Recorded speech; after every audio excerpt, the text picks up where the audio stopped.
ഇന്ന് തന്നെ ഡൗൺലോഡ് ചെയ്യൂ. കാണൂ നിങ്ങളുടെ ഫേവറേറ്റ് ഷോസ്. എന്റെ രാജു, അച്ഛൻ ദേഷ്യപ്പെട്ടത് ഓർക്കാനാണെങ്കിലേ എനിക്ക് അതിനേ നേരം ഉണ്ടാവുള്ളൂ.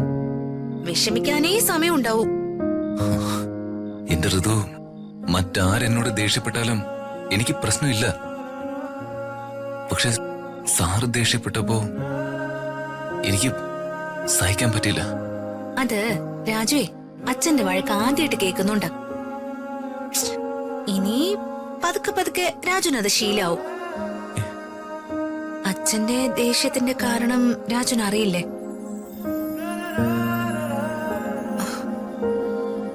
അമ്മയോടൊപ്പം ഞാന് രാജുള്ള ആ വീഡിയോ അച്ഛൻ കണ്ടില്ലേ? അതാ കാര്യം. അക്കാര്യത്തില് രാജു എനിക്ക് സപ്പോർട്ടായി നിന്നതുകൊണ്ട് അച്ഛന്റെ വഴക്ക് ഇനി രാജു കേൾക്കും. അങ്ങനെയാണെങ്കിൽ ഇനി വർമ്മ സാറിന്റെ വഴക്ക് ഞാൻ കേൾക്കില്ല.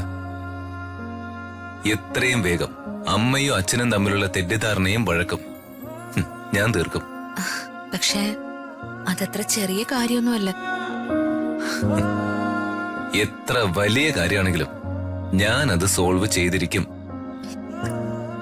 ഇനി അവര് രണ്ടും രണ്ടായി ജീവിക്കാൻ ഞാൻ സമ്മതിക്കില്ല. അവരെ ഒരുമിച്ച് ജീവിക്കണം. ഒരുമിച്ച് ജീവിക്കേണ്ടവരാണ്.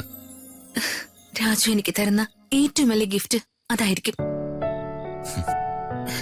എന്റെ അച്ഛനും അമ്മയും ഒരുമിച്ച് ജീവിക്കണം എന്നുള്ളത് എന്റെ ഒരു സ്വപ്നമാണ് രാജു. ആ സ്വപ്നം ഞാൻ സബലീകരിച്ചിരിക്കും. Thank you Raju.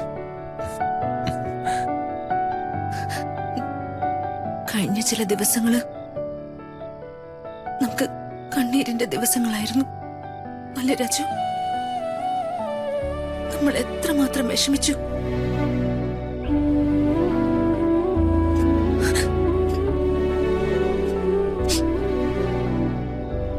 മനസ്സ് നിറയെ തീക്കനലായിരുന്നു. ഒരു കാര്യം സത്യം ഋതു, പരസ്പരം കാണാതെ അകന്നിരിക്കുമ്പോഴാ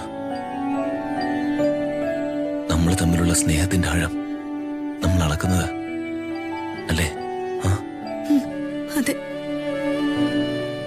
പരസ്പരം പിരിഞ്ഞ് നമുക്കിനി ജീവിക്കാനേ പറ്റില്ല രാജു.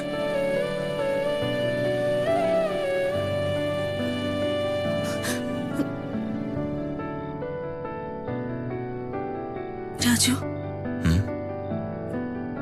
എനിക്ക് പെട്ടെന്നൊരു തോന്നല്, അല്ല എന്റെ ആഗ്രഹം തന്നെയാ. എന്താഗ്രഹം ഉണ്ടെങ്കിലും ഞാൻ സാധിച്ചു തരില്ലേ? മറ്റൊന്നുമല്ല, എനിക്ക് എന്റെ അമ്മയെ കാണണമെന്ന് തോന്നുന്നു. അതിനെന്താ, ഋതു റെഡിയാക്കോ, നമുക്കിപ്പോ തന്നെ പോവാം. പ്രത്യേകിച്ച് റെഡിയാവാനൊന്നുമില്ല, ഈ ഡ്രസ് മതി. ആ, എങ്കി വാ. അകലേ